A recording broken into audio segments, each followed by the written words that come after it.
Marcus, your favorite rule. 609 is impeachment by evidence of a conviction of a crime. I'm not going to make you guys sit through understanding this rule word for word because it really boils down to something very, very simple.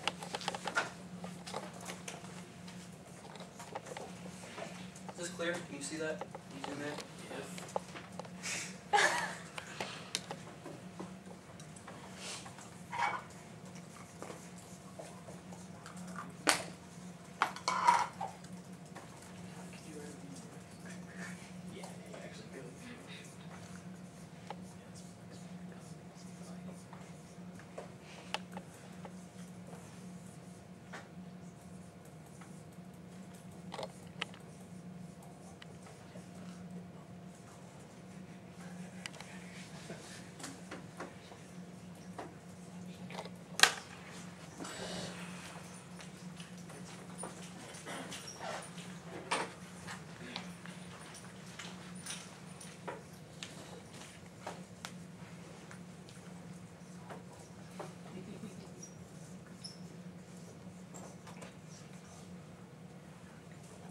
Ta-da.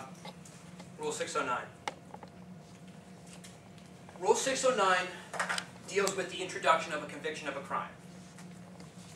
The federal rule, and I'm going to check your Midlands rules to make sure that everything's right, but understand the federal rule because this is the floor. You don't have to worry about that. This is how you get a criminal conviction into evidence as a proper impeachment of a witness's character in a trial. Keep in mind, this is not limited to any particular witness. This is any person testifying, be it the plaintiff in a civil suit, the prosecutrix, the defendant, or an organization, whatever it is.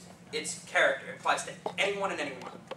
So, if the crime you're talking about is a crime of crimen falsi, I'll explain in a second. If the crime you're talking about is a crime of crimen falsi, which is a Latin term, or it is a felony and or a crime punishable by more than, that should say 1 year. My mistake. I'm sorry. If it's a crime of crimen falsi, or it's a felony and or a crime punishable by imprisonment in excess of 1 year, greater than 1 year, not 1 year, and it has been less than 10 years since the conviction, automatically comes in. So if it's a crime of crimen falsi, it's coming in. If it's a felony and it's been less than 10 years since the conviction, it comes in. Hard and fast rule. Set in stone. Crimen falsi. Crimen falsi, I believe, translates to false mind-ish. Basically, it means the mind of an offender. And in England, and apparently in Latin countries, offenders are believed to be bad people from the inside out. So, since lying is generally, in most countries, a negative character trait, so too in America do we define lying as a negative character trait. And we punish you for lying. We punish you particularly if you lie once in your life, get convicted of lying, and then decide to waltz yourself into a really bad situation where you find yourself in trial again. Why? Because your original lie now comes back to haunt you. If that original crime was one of crimen falsi, a crime of dishonesty, you don't have a chance. That's coming in on cross-examination. Your credibility is going to be shot. Your credibility is going to be shot, and you're going to be up a river without a paddle. Okay, so what is it? Give me an example of a crime of crimen falsi. Anyone? Credit card fraud? Fraud. Fraud is perfect. Embezzlement? Embezzlement. Yes. Perjury. Perjury is the big one. There's Forgery? Forgery is another big one. Let's think a little outside the box, though. How about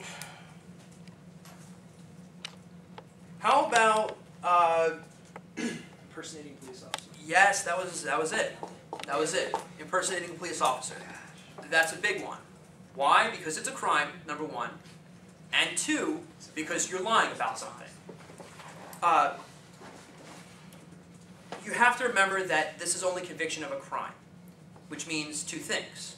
It's a crime, and you've been convicted of it. If you were brought up on charges of check fraud, or forgery, or embezzlement, or impersonating a police officer, and then acquitted, it may not come in.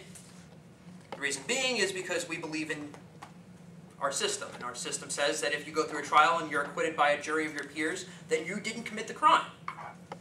Why should you now be haunted by something that happened to you in the past when in reality you were exonerated of it? So, only convictions of crimes come in, particularly under this rule. Felonies. The definition of a felony is any crime that's punishable by imprisonment in excess of 1 year, which means that misdemeanors don't count. In some states, DUIs don't count. In federal court, I don't think federal court deals with misdemeanors with DUIs. But if it does, you guys are going to have an evidentiary quagmire in front of you if you ever encounter that in one of your cases, because you don't really have anywhere to go. It's just going to be one of those gray arguments. The other thing is the 10-year rule. Has to be less than 10 years since the conviction. Since the conviction. Not since the arraignment, not since the day that you were released, but since the conviction. Now, let's take a look at the rule and see if it says anything about what I just told you. I think it does. For the purpose of attacking the credibility of the witness, evidence that has been accused of a crime shall be admitted, subject to Rule 403. So, your rules tell you that accusations of criminal conduct are admissible, subject to Rule 403. Can anyone see the argument, the 403 argument there? If I were on crime for murder, if I were on trial for murder, and I had previously been accused but not convicted of perjury, if any one of you were my hypothetical lawyer, bless me, how would you argue to keep out the accusation of perjury? Anyone? It happened 20 years ago. He went to prison for it. He got rehabbed. So he's well, not that same in person anymore. keep in mind, it's subject to Rule 403, so you have to use the 403 language. Action, propensity. No, that's 404. 403 is the probative prejudicial balancing test. It doesn't go to prove an element.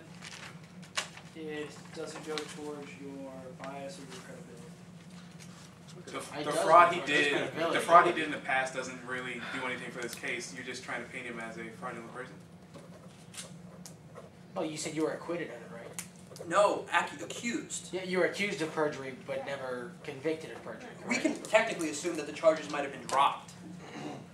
I mean, the rule says evidence of witness has been accused of that an accused has. I'm sorry, I misread that. Why didn't someone say that? I was about to raise my hand. Why didn't someone say that? Scratch everything I just said. No, they're right. Only convictions. If you're watching, just ignore the past 35 seconds of what I just said. The point is that subject to Rule 403. We can edit that out. Fantastic. I don't think you will, though. I have a feeling that you will. Do you remember what I said last week about 403 and how it's always a parasitic objection? This is a perfect example of where you would make a 403 objection on top of both a 404 and a 609 objection.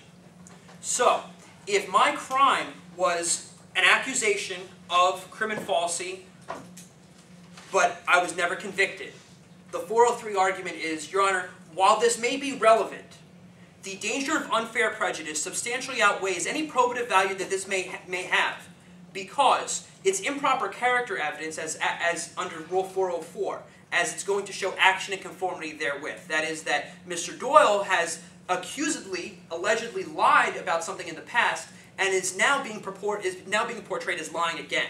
Therefore, it violates 404. It also violates 609 because 609 puts the ban on any accusations of criminal conduct and limits those only to convictions.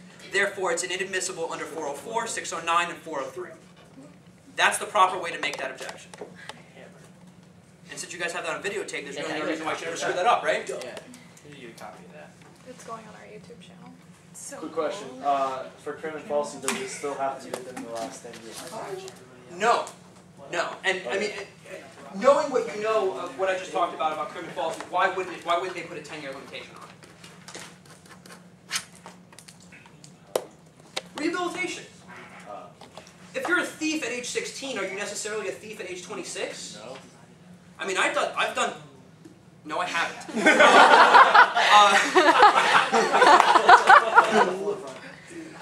If a hypothetical person may do some make some poor lifestyle choices at age 16, and they grow up and become a fantastic attorney, and that hypothetical person True life. may be completely rehabilitated by the time that he takes the bar, and he may report that to the bar. My point is that those sort of things don't necessarily stay with you.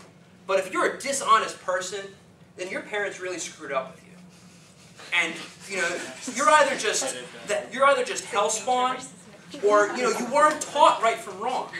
And how can we expect someone who wasn't taught right from wrong, or who doesn't understand the difference, to ever be honest if they've been dishonest in the past? All right.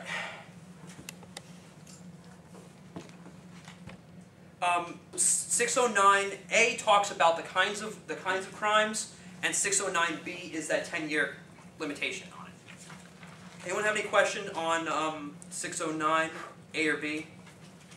So just to make sure, crime and falsity crimes don't stand under the 10-year limitation, right? No, if you're once a liar, you're always a liar. Okay. C and D may or may not apply to you guys. C talks about the admissibility of a pardon, an annulment, or a certificate of rehabilitation. You probably won't ever have any of these in your cases. Just know that that is another way that you may be able to keep out a conviction that would otherwise be applicable and might otherwise fit this. But if, for example, you've been pardoned by the governor because you were involved in some sort of black ops and you're doing his bidding, and now he pardoned you of a crime, maybe you might be able to keep it out. The only one that I can really foresee having any actual importance in your case is a juvenile adjudication.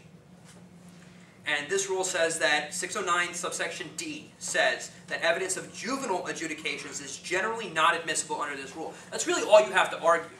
So your objection, if you encounter a juvenile adjudication of guilt, your objection, your response would be, Your Honor, this is improper character evidence pursuant to Midlands Rule of Evidence 609 subsection D, based on the first sentence. Your Honor, the rule specifically says that it's generally not admissible. It's only admissible in a very narrow set of circumstances. We don't know what Mr. So-and-so has done in the past since he's turned 18. In fact, we do have evidence of a good record, so on and so forth. That's your argument to keep out a juvenile conviction. Pendency of appeal, you're not going to deal with that. 610 deals with religious beliefs, ignore that.